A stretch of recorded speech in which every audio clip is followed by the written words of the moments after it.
Hello, everyone. My name is Vincent, and today we're going to be talking all about the simple mannequin. This is one of the things in the beginning that I always wanted to be able to do to draw simple mannequins to pose them. And now that I think I have a pretty good grasp on how to do this with the simple mannequin, I thought it was time to now share everything I knew about the simple mannequin with you all and take you step by step through the things that you need to learn, the things that you need to practice in order to accomplish what I did. So, first of all, we're going to be jumping right into the first step, which is the basic shapes, of course.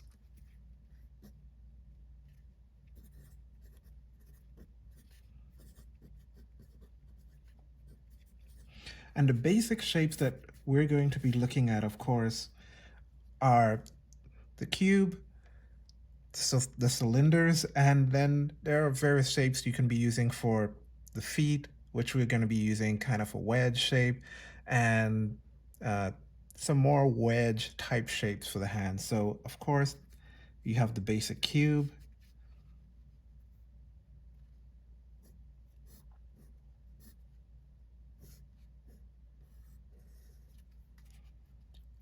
Of course, that one we'll probably use for the torso, for the face, for the pelvis. So these are all just variations of the basic cube that we'll be using.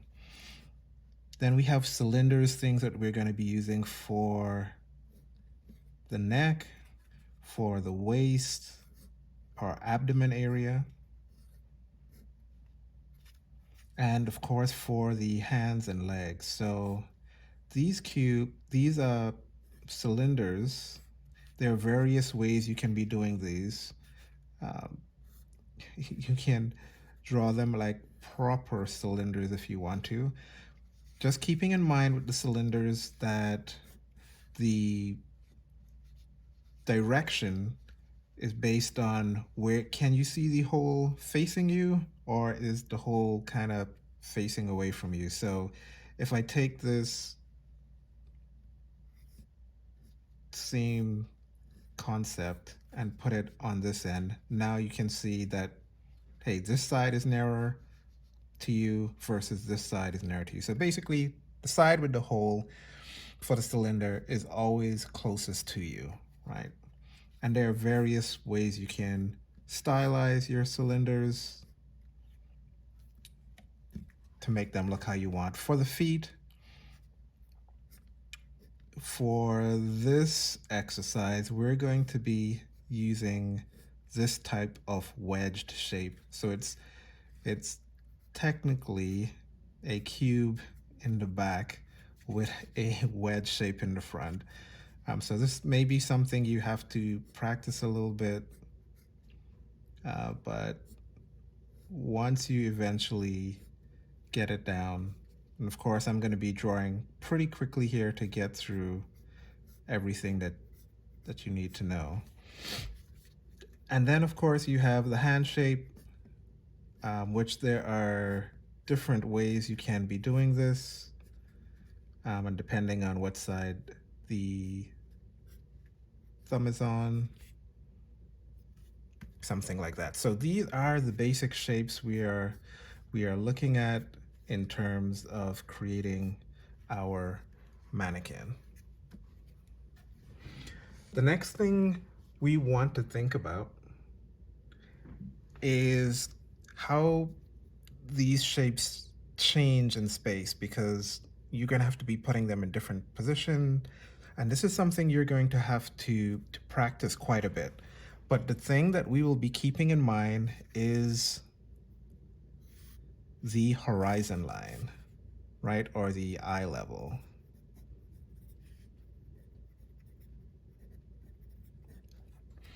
And we want to be keeping this in mind for everything we do. And the thing you want to keep in mind here is that everything above the eye level, you're going to see below it. Everything below the eye level, you're going to see the surface above it, right? So if we have a box that is just below the eye level,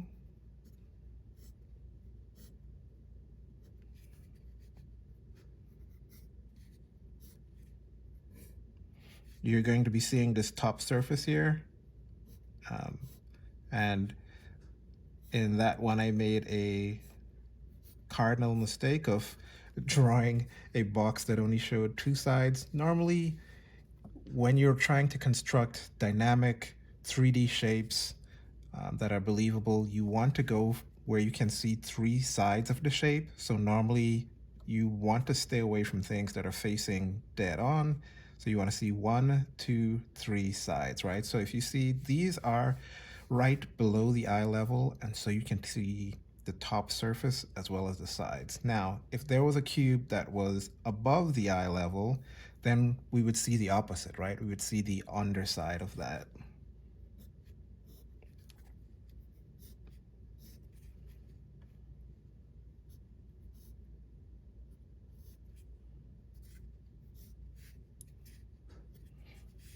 So there's the underside. So the same thing applies to the cylinders. And remember, if you're seeing the underside of the cylinder,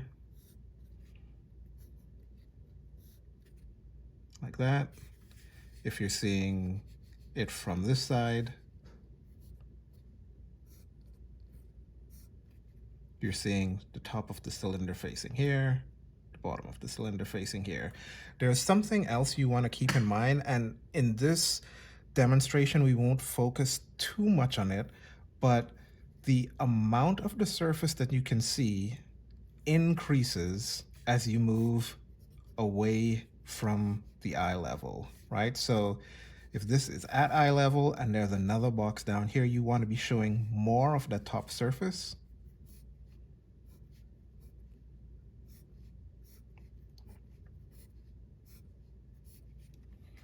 And the further you get away from it, the more of that top surface you will see until it's almost kind of like falling over on you in a sense. So again, a box that is higher up,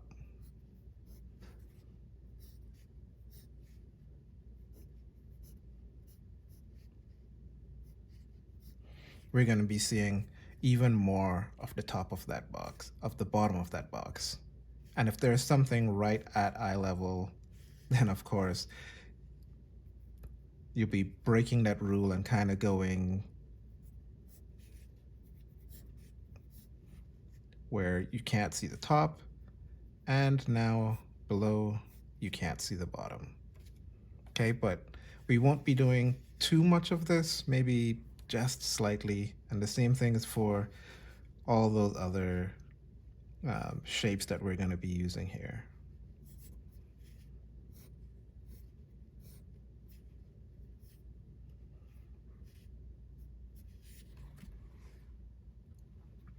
Okay, so now that we have our basic shapes and we have this concept of keeping in the eye level, let's talk about where these shapes will be applied to begin structuring our simple mannequin. So let's talk about the locations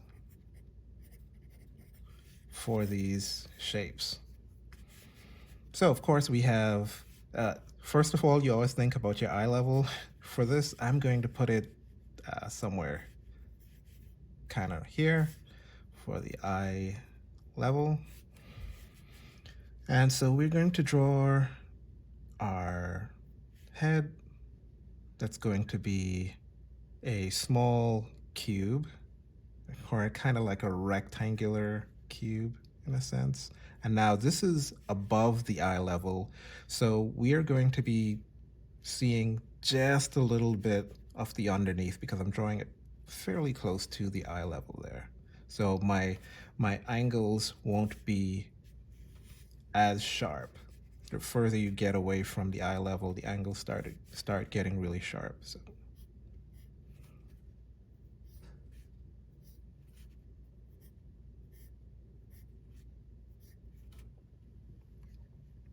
And then next we have a little cylinder for the neck. This is going to be just below. Then we have our torso that goes under the neck.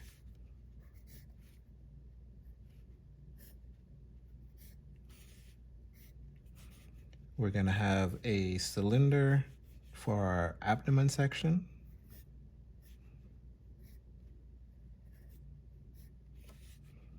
Another cube shape for our pelvis. And now for the legs, we're going to have some of these cylinder shapes that are going to fall onto here.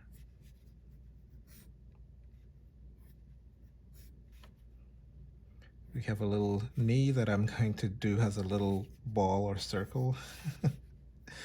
And of course, for our feet, another joint, and we put our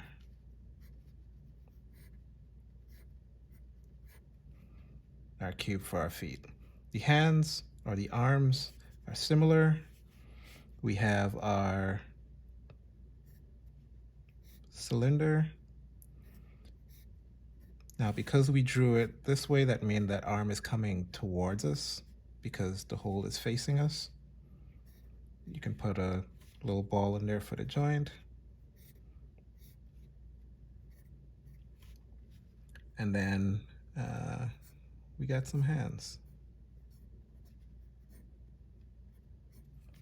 Drawing really roughly here. Okay, so this is kind of the position and the location of our mannequin and the simple basic shapes. And of course, what you want to realize here, again, thinking about that eye level, everything above, keep in mind that you see underneath, everything below, you see the top of everything, right? So for all of these, I'm showing the top, because this is coming towards us. For everything here, we're going to see the front facing us. All right, so it's coming toward us there. All right, so let's now put this all together and talk about proportions.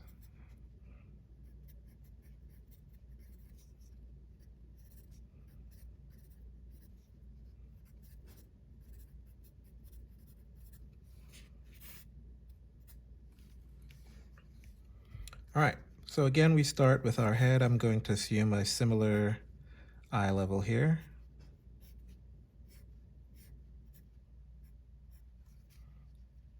And we're going to join this right onto our head now. So the neck isn't that big. It depends. The thing about this is you don't have to get too complex with the head and neck. People have different variations, so we won't be too strict here. We're going to give some really general guidelines for how we want to be thinking about our proportions. The length away from the head is really close, so you're creating another kind of rectangle box shape here that isn't too far away. I mean, you don't want shoulders all the way out here unless you are doing that on purpose.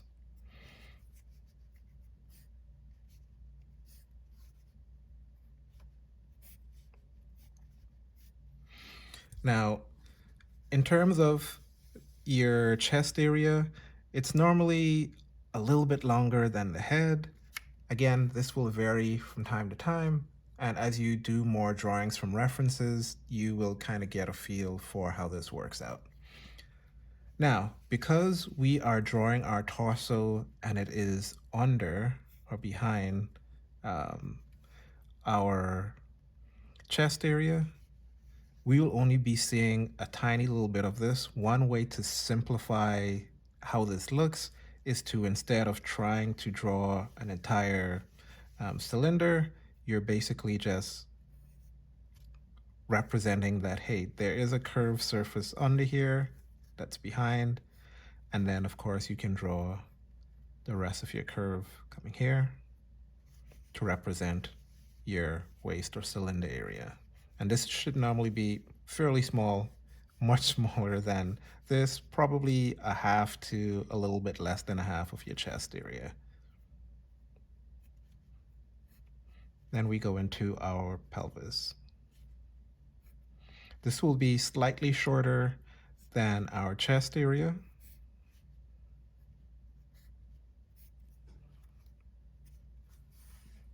And again, we are seeing the top. There can be some variation and styling here, but we're going to keep it really simple up front in terms of what we're doing for just a simple mannequin.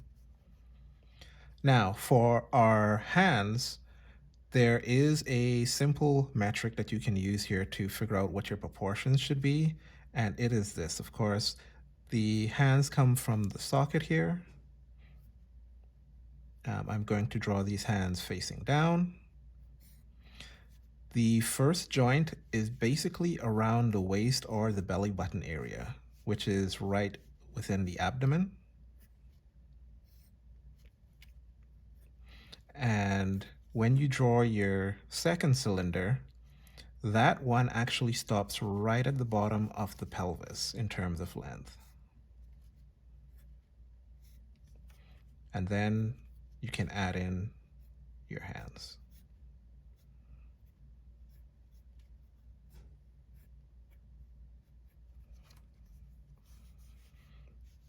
Now you have your feet that are coming under your pelvis, and we're going to do the same thing that we did here with the abdomen. We're just basically going to indicate that there's a cylinder under there instead of trying to draw the entire thing. And when you're drawing your legs, normally if you sit down and bend your legs up to your chest, you will notice that the length of your thigh and where your knee hits when you bend it up against your chest is almost up to the top of your chest. So it's fairly long. And basically, when we finish here, our legs are going to be almost equal to the length of our top portion, right? So basically, that's the kind of proportion that you want to be thinking about. This is going to take some practice, by the way, so don't get frustrated if you don't get it the first time around.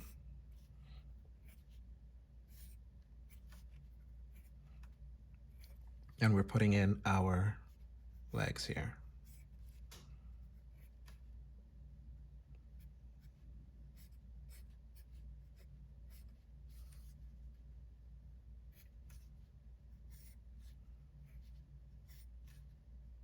This leg I'm putting slightly back.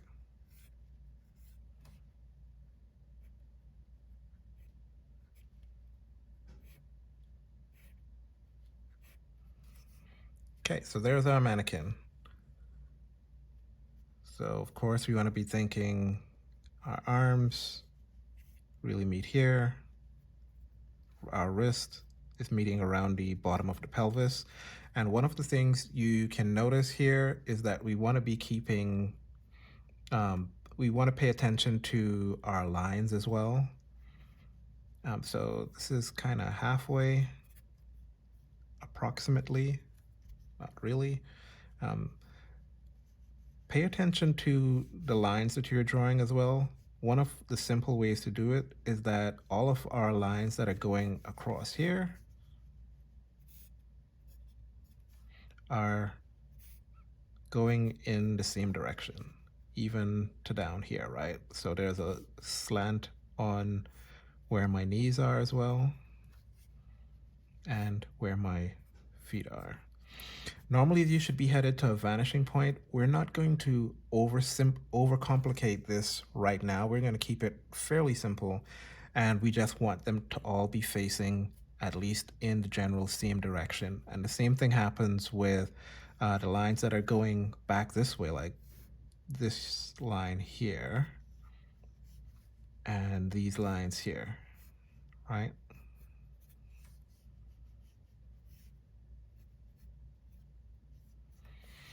And because this foot is slightly turned out, our feet tend to slightly turn out.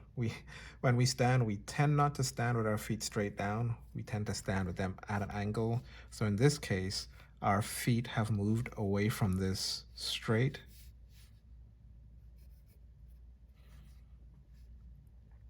and have kind of turned out at an angle here. All right, so something to keep in mind just so that your mannequin stays looking like it's standing properly. All right, so we want to pay attention to the direction of those lines. So something to think about now here is gesture.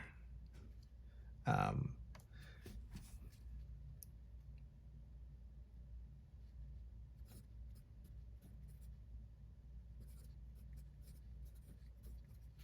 because this is going to add a lot of dynamism to your mannequin and keep it from looking stiff, but also more lifelike. So one of the things about gesture is that the body tends to have this certain flow of back and forth, this kind of rhythm throughout the length of your body, and we're going to demonstrate that right now to show you how the different parts of the body tend to twist and lean in different directions.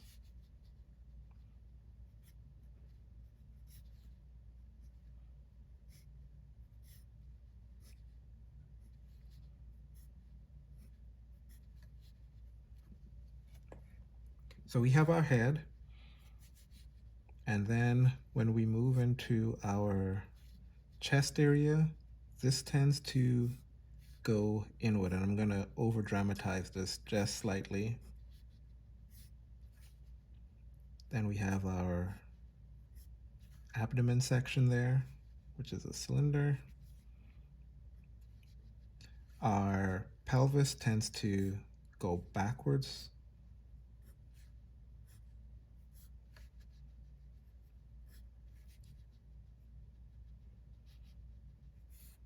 Then in for legs, slightly over dramatized.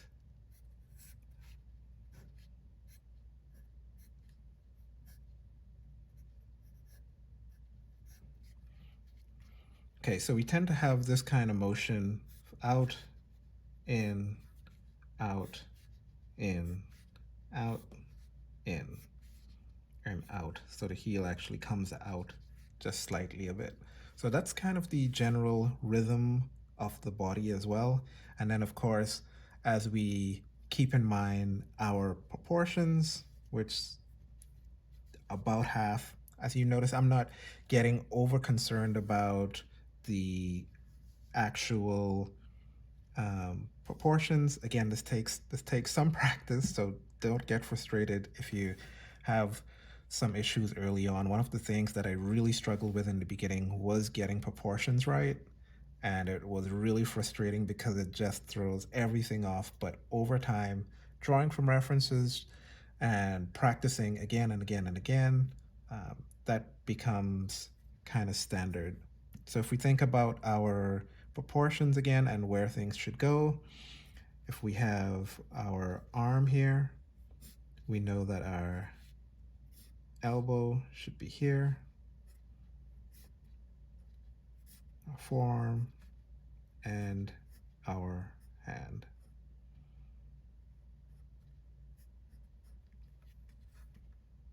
Okay. So one of the things you want to start thinking about is uh, practicing your your simple mannequin. And you always want to be doing this as simple as possible up front. The tendency is to want to jump into very complicated and complex poses.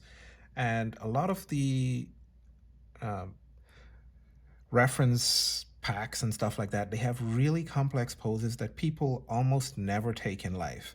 And you can really get a lot out of your mannequin and practice just by doing simple standing poses. If you think about the different ways you stand and sit and do all these things in real life, you are never really contorting yourself into a lot of those positions that you see in reference packs. So start out with the simple standing poses, and this will get you a whole lot of mileage really quickly. Um, we can focus on some of the more complicated ones later on, but let's start with some of the simple shapes. So let's look at some of that.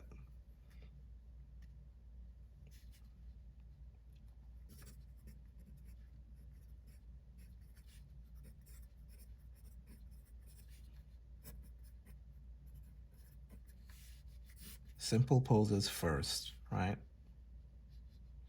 Again, we always want to be thinking about our eye level first of all. So we're going to put our eye level here, basically up top. So in this case, everything that we're going to be seeing the top of it, right? And remember, the closer you are to that eye level, the least of the top that you're going to be seeing. So we're just going to be seeing a really small portion of the top of our mannequin because we're starting right at the top. As you get further down, you can begin showing more and more of the top of your simple shapes that you're using to construct.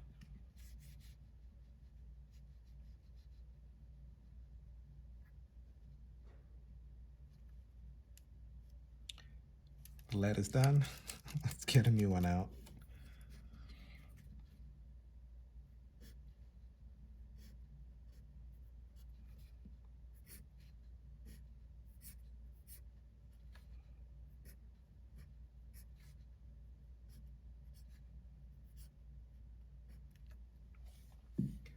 Now, here's something you want to be thinking about when you're doing your mannequin.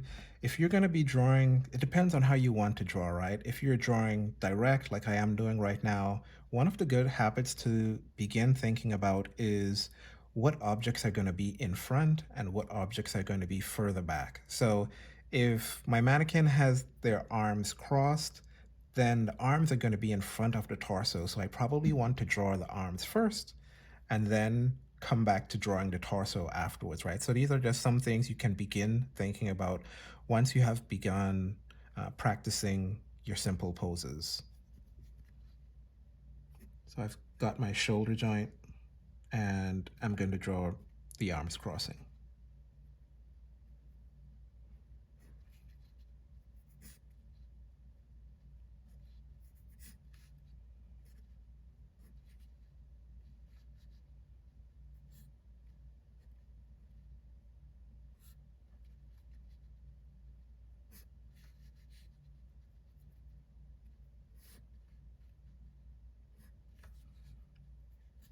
Again, this is going to take practice and some time.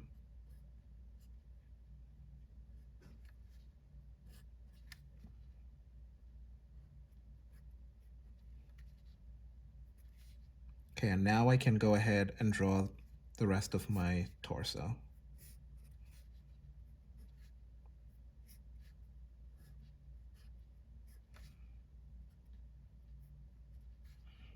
Now, it depends on how much I want to amplify that gesture that we talked about.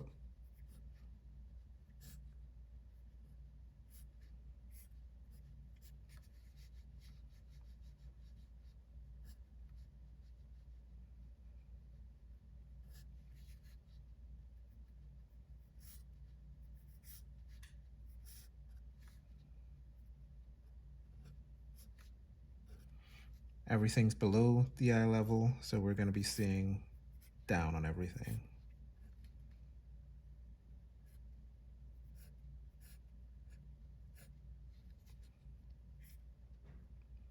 Putting this leg a little bit back, probably too far back.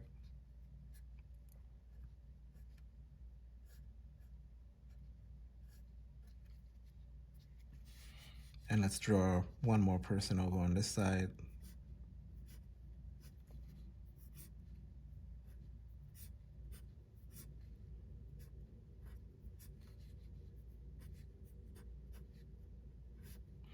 And these are just things that you can practice. Oh, let's see, even even myself, sometimes I can forget that I should be drawing some things in the front and some things in the back.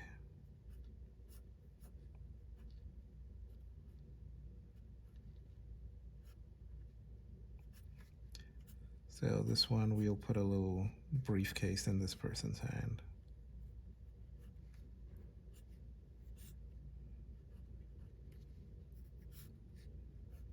And basically I'm following, if you saw my my video on rotating boxes in space, I'm following a lot of the key concepts from that video in terms of how I solved drawing boxes in space. So if you really think about it, you're like, wow, he's just doing all of these things and it looks like it's falling into place. But I'm following these simple principles of all my lines that are going this way should be following the same general direction. So we talked about this here, right? So the same things are applying to this briefcase. These are coming basically straight down. My lines for my briefcase need to come straight down like this. These lines that are going back, they're all following basically that general direction. These ones are following this basic general direction, right? So when you're able to apply these simple concepts and put them all together, you're able to do things that are amazing, but it really takes practice on some of these simple shapes and a lot of those simple concepts from my solved box rotating. I don't even remember what the video is called. I'll probably link it in the description. Following some of those basic concepts and then being able to put them together once you have a really good grasp on how to manipulate those shapes in space, then you can do this type of free drawing without having to worry about erasing because you're like, yeah, I'm making mistakes, not all perfect, but it's good enough to get the point across.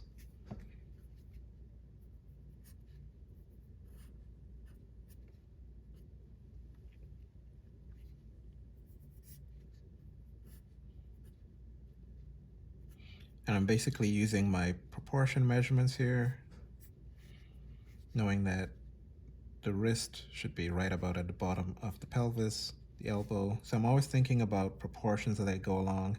And one of the things that Dr. Draw talks about a little bit is the amount of brain space that you have available. And basically, after you've practiced some of these concepts over and over again, those things can then go on autopilot. The more you practice them, well, when you first start practicing them, they take up a lot of brain space in order to be able to think about them, and you can probably only think about one thing at a time, right? So when you begin and you're starting out with your simple shapes, it's going to be difficult to keep much else in your mind at that time. But as you begin to master, okay, so here I didn't follow my leg through. That's okay. I'm still going to carry on. um, Once you begin mastering some of the concepts, you'll begin to be able to hold more of the things in your head at the same time. So think about when you began riding a bicycle, or if you've ever taught someone to ride a bicycle. Um, at first, your brain is so focused on just not crashing and staying up and pedaling that you have little time to focus on anything else. You can't enjoy the bike ride, not as you would later on. But eventually, you're no longer all captured with staying upright and not crashing. So you can actually begin riding and looking around. You can start beginning to think about turning the bicycle. So you begin adding on more layers of complexity. And some of the things that were challenging become less challenging later on. So don't get over frustrated if you're still struggling with basic shapes and spending time there. Eventually, with enough practice on basic shapes, your brain will go, okay, we can put that on autopilot now. Let's now move on to thinking about location and eye level and how that works out. Your brain wrestles with that for a bit, and then soon it also begins to start taking up less mental space, and you can move on to the next thing and the next thing and the next thing, right? So, something to think about there. So, these are simple poses. When you start getting into more complex poses, there are certain things you want to take into consideration in terms of how the body actually moves. And one of those things, especially, are the feet. So when you are drawing the feet for the mannequin, let's say, for example, in a sitting pose, those feet come up over the box. So let's just demonstrate that here real quick. Or over the box that that represents the abdomen anyway.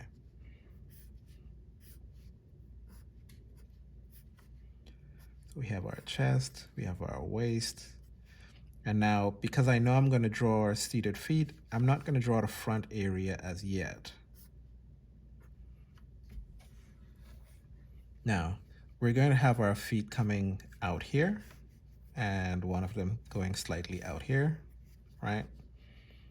So we're going to draw, if this is the top of our abdomen box, the feet actually come up quite a bit when you're rotating up forwards.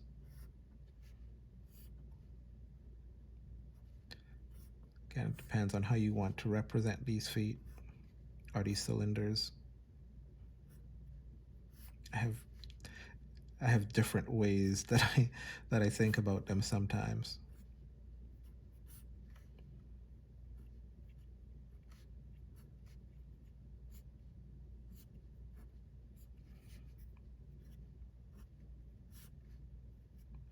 And again, even with the knees, again, I'm thinking about the direction of these lines. Everything lines up. The same thing with the feet. When I'm putting them on the ground, I'm keeping this line, right? And I want these all going, again, it doesn't need to be perfect up front, but keeping in mind that general direction, if there's a time you're you're going to do it more perfectly, that's fine, but keep it going in that general direction. So as you can see, the feet basically come up in the front. Now that doesn't happen um, when the when it's in the back, right? The feet don't go up in the back. So think about the range of motions, and doing some referential studies and stuff like that will help you think about how the joints move and things like that. But especially the feet is an important one. So even though we draw them onto here when they're standing up, when you pull them forward, you don't draw them down here, right? You actually draw them on the face of the abdomen itself, all right? So that's just something to think about there. Um, let's talk a little bit still about some differences. If you want to begin thinking about stylizing your mannequins just a little bit in terms of male versus female, if we have our male shape here,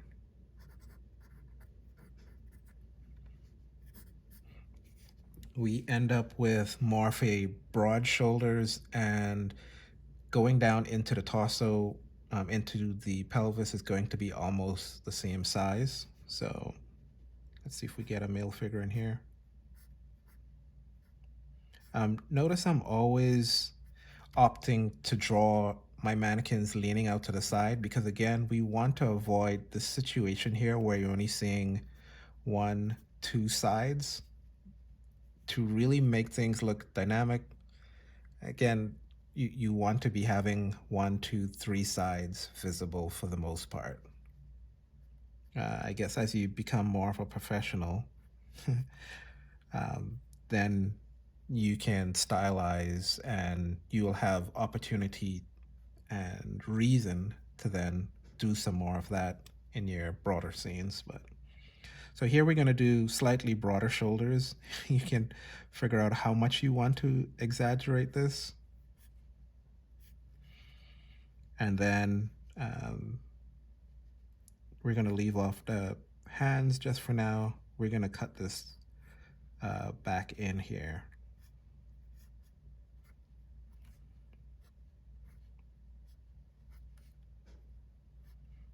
And we have our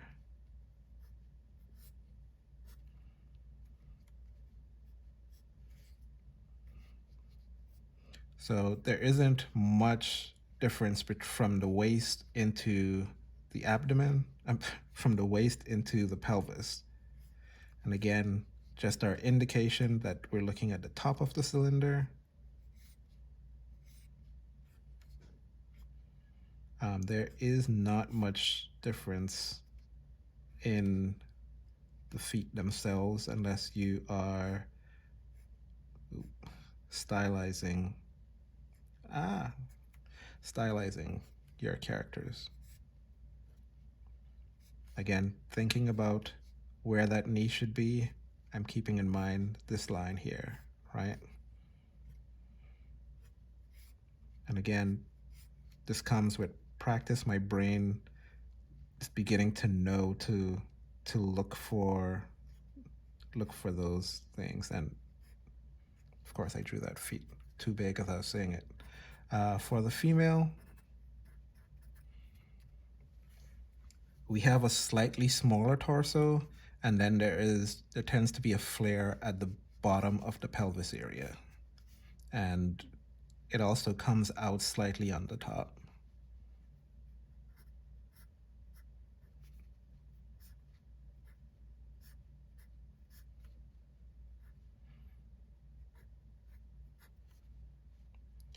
So we have small shoulders, and if you want to, I guess you can dramatize the gesture a little bit as well. That backward lean. One of the things you can do here is to um, dramatize that distance in the abdomen area as well, as you tend to get an increased width there as well.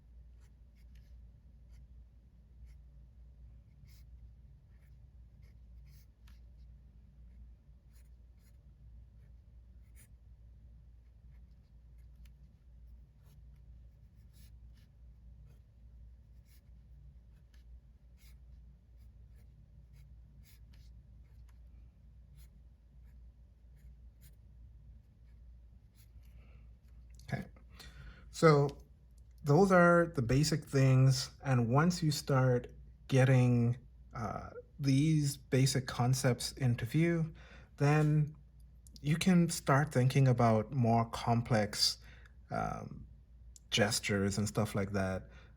Maybe using references, and eventually you'll be able to come up with some of your own as you get better and better at positioning these mannequins in space and these simple shapes.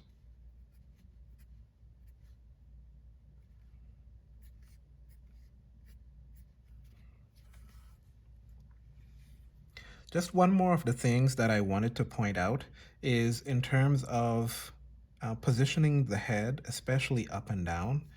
And this comes again to thinking about the eye level.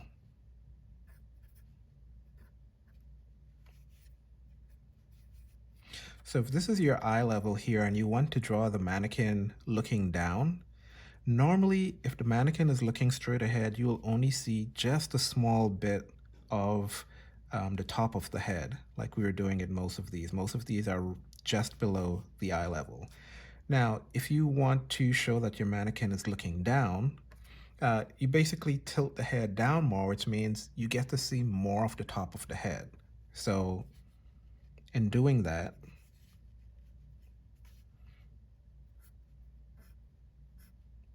you show more of the head,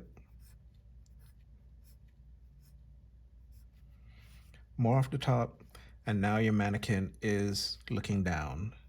And to make this even more apparent, when you draw the shoulders, again, you just show a little bit of the top of the shoulders.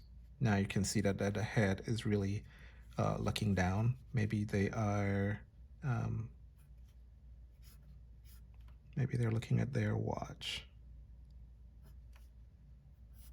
because this video is taking long and they're like, we need to get out of here.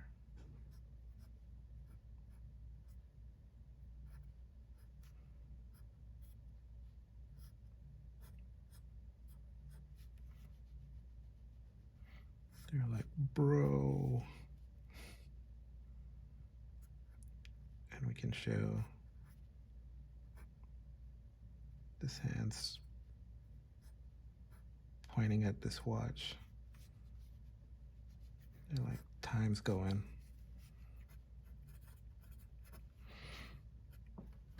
So that's something to think about there. Of course, we can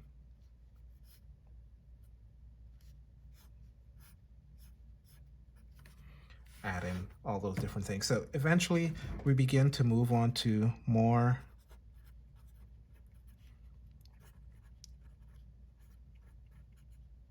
complex poses. Um, you can begin doing these from references, or if you've had a lot of practice with references already, you can begin playing around and having fun with all types of poses. And when we move into part two of our simple mannequin, we'll start dealing with some simple interactions, um, ideas for doing crazy stuff, a little bit more work on eye level and how that affects the mannequin itself. Um, so yeah, but let's look at just a few complex poses, or a little bit more complex poses. Um, these again, you will need to have a pretty good grasp on your basic shapes, as some of these shapes now start getting foreshortened in strange ways, and having a good grasp of how to turn your shapes in space become a little bit more important. And one of the things I've found is that it is easy to draw shapes by themselves. One of the things that will involve a little bit more practice is when shapes start getting hidden behind other things. It tends to get a little bit more complicated as well. So something you want to think about and know that it's coming, and don't get too frustrated in your practice that I'm making it look simple. I have I have pages and pages of boxes. If you've been following my channel, you've been seeing some of my sketchbooks, and you know that I have pages and pages of boxes. Okay, so don't get frustrated when you see me being able to do this. I've been doing a lot of boxes now, so let's look at some more complex shapes. So some people bending, um, and stuff like that.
So one of the things that I did here that I probably would not want to leave in place,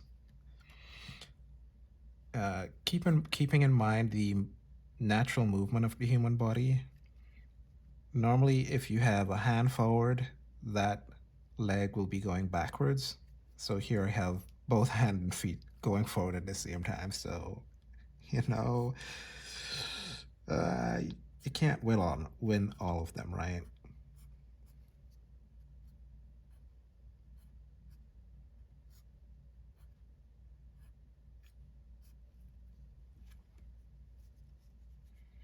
What about if we have someone, um,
we have the feet going off this way, maybe up in the air.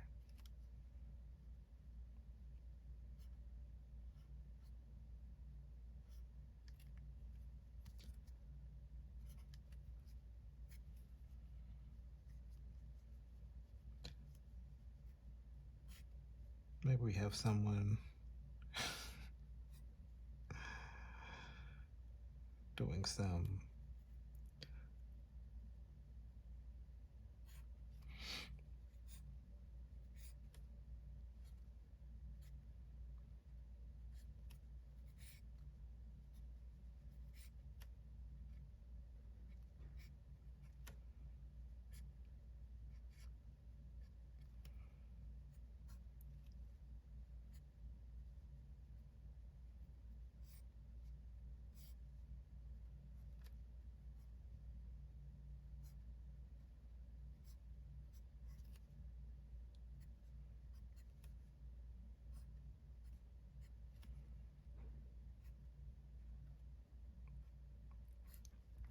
So again, in this case, I am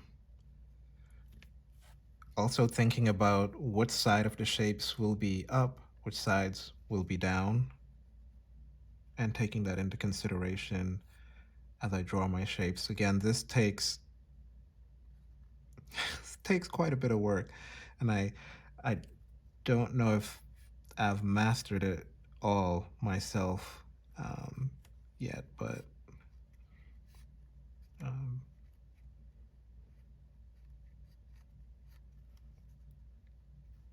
you can begin doing a whole lot of cool, goofy things